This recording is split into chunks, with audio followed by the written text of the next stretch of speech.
News, views, voices of the global Indian community. India abroad. So, I read on LinkedIn about your Forbes 30 under 30 recognition. Congratulations. Are you Thank happy? you so much. Yeah. I mean, I still don't think I've fully processed it, but it was amazing. Just a very exciting way to end last year, start this year. So yeah, thank you so much for the congrats. How has this achievement shaped your vision now with South Asian Trailblazers? Obviously, it's like an amazing honor. But something that I wrote in my end of year reflection and reflecting on this award and this accomplishment and a lot of the other impactful things that happened last year is like I want to continue to be the kind of person who's focused on the work. I don't want to be, I've never been the type of person who's just focused on reaping the rewards of the work. Obviously, the rewards are nice and welcome and so appreciated because they're so validating and they offer up credibility and that Forbes is obviously such a, widely known and respected platform. But I think a lot of it was just like I want to, be the type of person who like creates opportunities, takes them and keeps, is building something that will ultimately last and have longevity. So I think in that respect, it was like so many people were coming up to me being like, "What's next?" And I'm like, what's next is the work. Like I'm gonna keep building. And that's what I'm focused on. And if the rewards come, that's amazing, but that's ultimately not why I'm doing this. But of course, I mean, it's an amazing honor and it was really special to be recognized in that way and to have the work that me and my team have put in over the last several years be appreciated in that way. So, what plans? You want to expand to India now? That's what, yeah. Yes, So, yes. So I actually just spent some time in India this break. I mean, I've gone pretty much every year the last several years since COVID, but you know, India is just such an incredible market. I mean, and I actually wrote another LinkedIn post recently about the trends that I've observed and what's going on there. I mean, the creator economy is growing so much. The media economy is growing so much. There's so much talent. I mean, every person I talk to there is like so smart, so excited, so creative. And I always knew I would eventually go to India, but I think because I've been going so much every year and really trying to embed myself in the ecosystem and linking up with friends and now people that have, professional contacts who've turned into, good friends. I'm like, we've been already building there for a long time, but now we're really focused on, we want to build the community there. I want to come actually later this year, early next year, probably host our first South Asian Trailblazers event in Bombay. And do interviews with whether it's, people from Bollywood or business leaders or people in government and tell their stories because those also need to be heard around the world. So and also I'm just really excited to collaborate with people there. We had Grishma Mehta, the founder of Humans of Bombay, on the podcast yeah. several months ago. And there's people like Ranveer Bala. I mean, his show is amazing. Everyone in my family watches and listens to it. So I'm really excited about what's going on there and to build in India because I think it's no secret the country is rising and it's becoming a big focus as it should have been for a very long time. Do you anticipate any challenges now that you're changing, the geography and the demography? I view it as like the natural challenges of expanding into a new market. I mean, I think one size doesn't fit all, right? Yeah.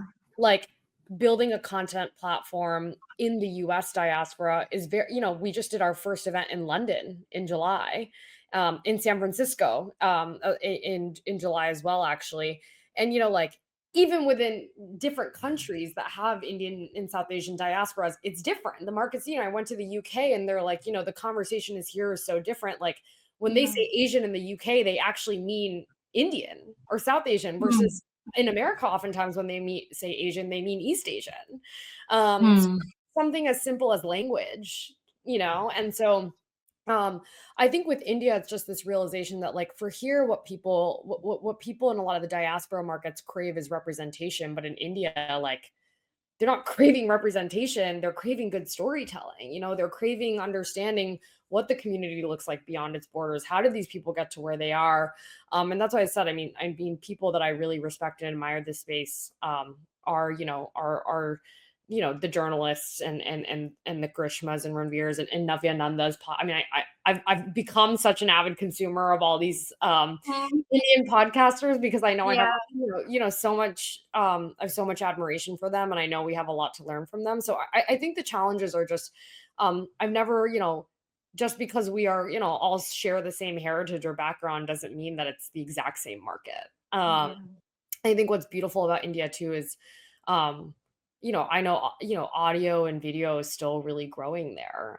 It's like a lot of the diaspora markets are very TikTok focused. Like India does everything in also business is done in the language of English. Like they're very Instagram forward the way we as a platform have been. So I think a lot of it's just like learning the nuances of that market, understanding what works there, how do we get people to listen, and doing research the way if I were a CPG company, I would if I were launching in a completely new market. What is the do you have a plan in place? Do you have a process in place as to get into the market or maybe spread across the market, reach out such certain target audience, certain people who people like to listen. So is there a plan in place, or you just want to go with an open mind and then see how it's going We're to be? we're we're in the process, honestly, of building that plan. I mean, I think we're doing a lot of different things. Like I said, we have a couple of collaborations in the works with local leaders who, I think are also interested in speaking to the diaspora market. But we've also done some of the work. I mean, not almost a year and a half ago, we I interviewed Akshay Kumar and Nora Fatehi. And Justine Royal, who just did, the big concert with Coldplay in Bombay. So, I have, and those are episodes that have done really well in India already. So, the nice thing is we already have a little bit of the data to work with, and me and my team are just spending time learning and meeting with people there. But we're working on some collaborations. Like I said, I want to build some events there and really build the community there so people can learn about us, engage with people who are doing stuff there. But a lot of it is just like we want to get on people's radar. So we're gonna do focused social media, and we're really just looking to get our story out there in the Indian market, so that people know we exist and want to come listen to us. Spoken to so many people, you've spoken to so many big people, interesting people. What is that one thing that you come back home and you realize that this is the common thread? This is what I get to see here, specifically in Indian market, in Indian people, or in Indian audience, and like that common takeaways that you take from here. Oh, that's a great question. I mean, I was like, I cannot tell you how much I was like writing when I was in India. I was just learning so much. Again, this goes to that LinkedIn post that I was talking about and some of the trends that I observed. I think I think there's two things that I'll tell you.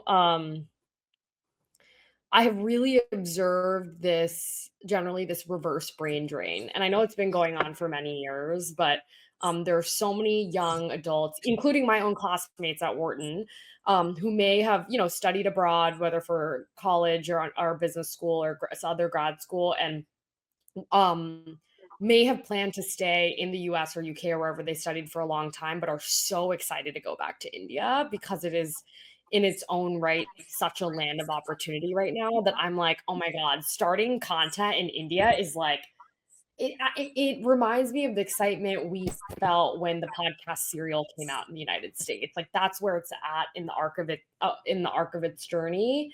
So I think that really stood out to me that, like young people are really excited to be in India and build in India. And we see so many creators and so much talent coming out of India. And again, like I've always known and followed that, but it's really interesting when you're talking to these people and seeing their excitement. And I have so many friends from college, like my friend Avanti Nagral. She's an incredible musician and has also built her own following.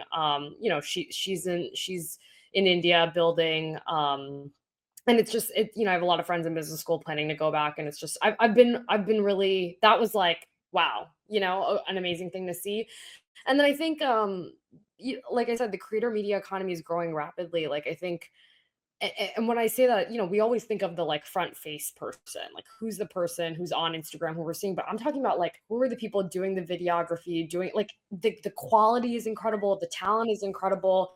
Like I think in the arc of audio and video, like India is like here, like it's still climbing and rising, and people are so engaged. And it's, I remember this when I worked on Indra's book launch several years ago. Every time we would go on Amazon and we would look at like the top 5 books in India, it would always be these like how to be successful, like, some of these like how to make money. You know what I'm talking about, right? And I was like, even when I was, I was in a Palladium Mall and I'm walking past the bookstore, and the main books on the shelves are like how-to books and how to grow, and Yeah. um the desire to consume real substantive knowledge has always been there. And I've always admired that about India. I see it in my parents, and I think that's really exciting to me, because that's what we do.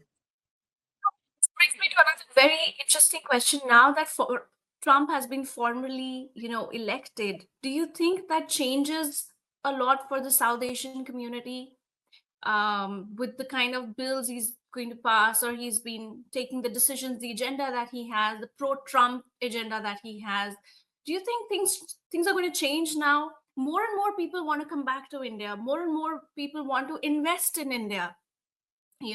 So it's not going to be as easy as it was with the former administration. Yeah, that's an interesting question. I was talking to my own parents about, I have so many friends grappling with even like the H-1B conversation. Yeah. But that's also been going on for decades. Yeah. Yes, it's coming back into the conversation again, but it's not net new, right? Like everyone's been dealing with this situation, and I think it's tough in that there's so much talent in India, and I'm like, we need to keep, like, we want them here too, But I think what I will say is, like, I don't, and again, I was reflecting on this when I was in India. I don't think what a lot of people in my generation actually know is that the friendly relationship between India and the US is a fairly new phenomenon. It's recent. And I don't think people actually know that. I think they think that like we've been, best friends for, and geopolitical allies for a very long time, but that was not the case. And so I think whether it's this administration or past administrations, it's nice to see that people are still invested in continuing that relationship. Um, wherever you land on the politics. And so much of what I observed when I was in India, so much of what I'm observing here, I was just with the Consul General of India in Atlanta, and it's so clear to me that he is invested in accelerating US-India bilateral relations. And it was so amazing because he was generous enough to say that I think he was like, platforms like South Asian Trailblazers contribute to that. And that's like, a special thing to hear for me as, an Indian American founder. He's a consul general, Ramesh Uncle. So I think a lot of the problems we're talking about, again, not net new. They feel net new because every time an election happens and it's a political climate, These a lot things of these come issues, up. Yeah. yeah, They these pop come up. up again. And it's not to say that it's not a tougher climate than it was 6 months ago. Like that would be doing a disservice to what's happening here. But I do think, I hope that the leaders at the helm are committed. I think we're even seeing that in like the number of South Asian leaders that are being elevated to positions. And I hope people realize like a lot of them are immigrants. A lot of them are the children of Indian immigrants. And so I think we'll see how that plays out on a national and global stage. But I hope that the US continues to invest in its relationship with India, and that India continues to invest in its relationship with the US, because that's been a proud thing for us.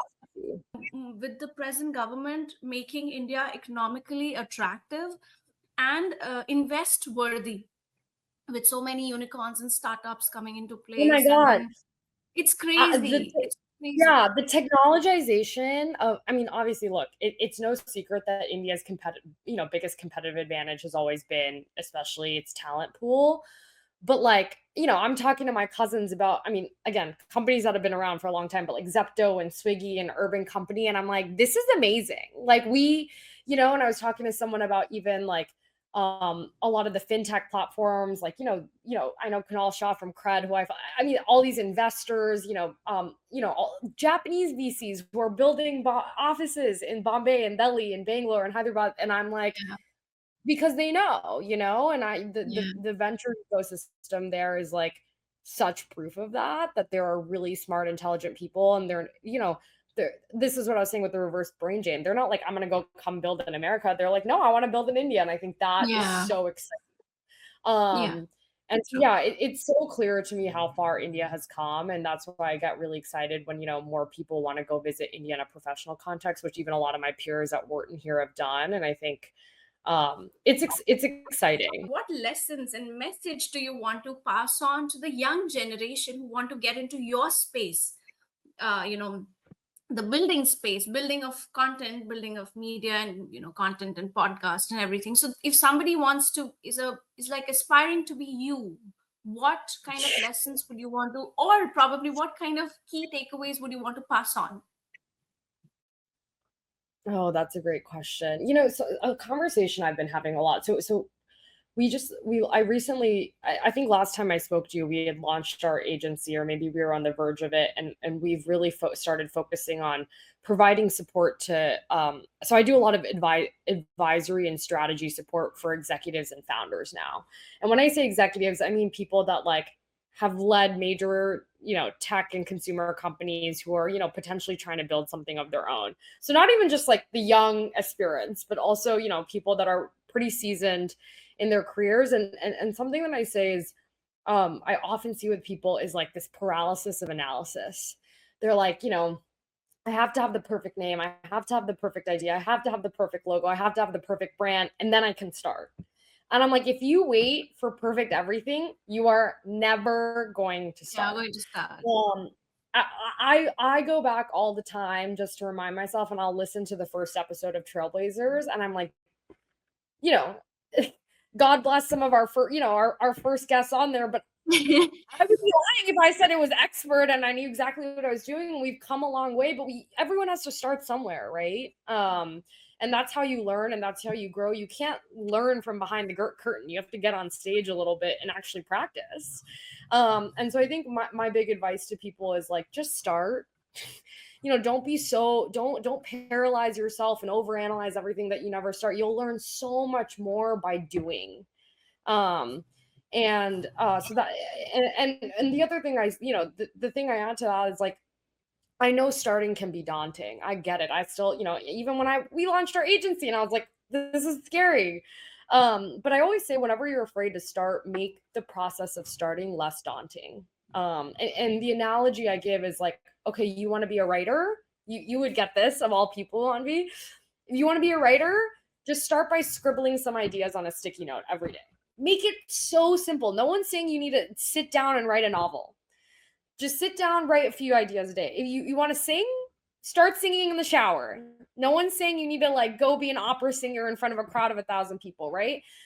I think big leaps start with really small steps. And that's a lot of the advice that I've been, again, this isn't just for young people. It's really for people who want to start and build in this space. And I think so much of media is just putting yourself out there and getting comfortable with putting yourself out there, and being okay with working and operating and speaking in rough draft. If you think you're going to start speaking in final draft, you're just never going to start. So that's really my big advice to people, because I just see so many talented people that I think are just so paralyzed by this need for perfection out the gate. And I don't know. And I'm one of those people. There are days where I'm like, we can't put this out until it's absolutely perfect. And then I have a lot of mentors, advisors. I have an amazing team who will be like, Simi, it's never going to be perfect. But let's Yeah. get out there, right? So that's I think my big piece of advice. Are you still at Stanford and balancing both the things, or you've just now like full-fledgedly moved to So the I'm agency? at Wharton. I'm at Wharton finishing the second year Oh, of my you're at what? MBA. Yeah, yeah. Yeah, at the Sorry. University of Pennsylvania. No, no, it's okay. I graduate in May, which is unbelievable. It's flown by so quickly, and this school and has been so supportive. Oh my God, the people here, the community here. I mean, I wrote about this a little bit on social media, but the day after I got honored with Forbes 30 under 30, the day after, literally, like it happened, I think on a Tuesday morning, Wednesday morning, I walked into a surprise thrown by like 100 of my closest friends at Wharton to celebrate. Literally a surprise brunch. You know, I thought I was going to brunch with a few friends. Um, and I think that level of support, like it's hard to find that at this stage in our lives. You know, we all went, you know, you have your friends from school and wherever, but you know, to find that in your late 20s and people who are just rooting for you in that way and just so excited for you is so yeah, it's been really special. I have been continuing to build Trailblazers while I'm here. And again, like would not be able to balance both school and all those things without the support of like oh my God, I have amazing professors like Adam Grant and Gus Cooney, like my negotiations professor. I mean, he sat there with me and like been like, here's how you should negotiate this deal or think about this. And so it's all coming to a very, very bittersweet end in May. And I say bittersweet, I mean, you probably got the sweet part in that it's been an incredible experience. I think that you know the little bit of the bitter part is that I'm ready to be like fully full time on this. I mean, I effectively am doing a full time MBA and a full time being a full time founder, but I am excited to start taking what I've learned here and take the community that I have here and really put 100 and 40% of that effort into building the next iteration of Trailblazers. With so much of noise, how do you find your moment of calm? Like, so much going on? Do you like sit down and take a moment to just stay quiet and say nothing and just say nothing and look at the oblivion and just not look at one point? Maybe just शून्य को देखना, like we just look Yeah. My mom into. actually says that a lot. You know, I consider myself an introverted extrovert. Like I get a lot of energy and inspiration by talking to people, but one of the mottos I live by is like there are moments to consume content and there are moments to create it and there are moments to do absolutely nothing.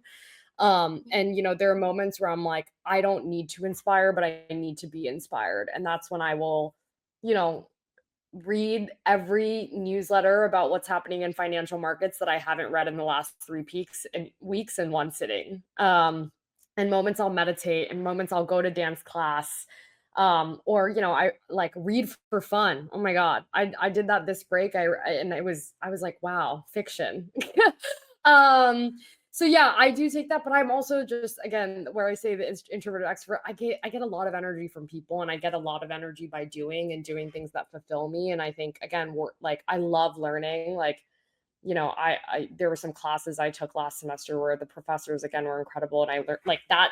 That's like energizing to me. And I got to teach negotiations at a prison last semester, and it was every Monday.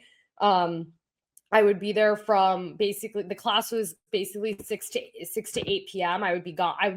You come to the prison, you lock your phone and all your belongings in a locker, and you're just in that zone teaching these 18 inmates at a local prison. And like was it it requires energy, but like it was such a recharge for me, right? It was so separate from anything I do in my daily life. And so I've just been really focused on like what are things I can do that aren't just work, that give me energy and inspire me so that I can continue to be enthusiastic and generative and creative in full force when I show up to my actual job. And then there are Okay, days, I can. there are days where I like have to take a 4-hour nap in the middle of the day because I'm exhausted. I never want to pretend that like I'm go, go, go all the time and it's all sunshine and rainbows. I mean, I take breaks, I get sick, I have to take care of myself, but I really try to I aim for like consistency, not perfection. Like, maybe I'm not showing up to the gym like, full weights, everything. But if I can go for 20 minutes and move my body or go on a walk with a friend, like that's something. And I do that for my mental health and physical health.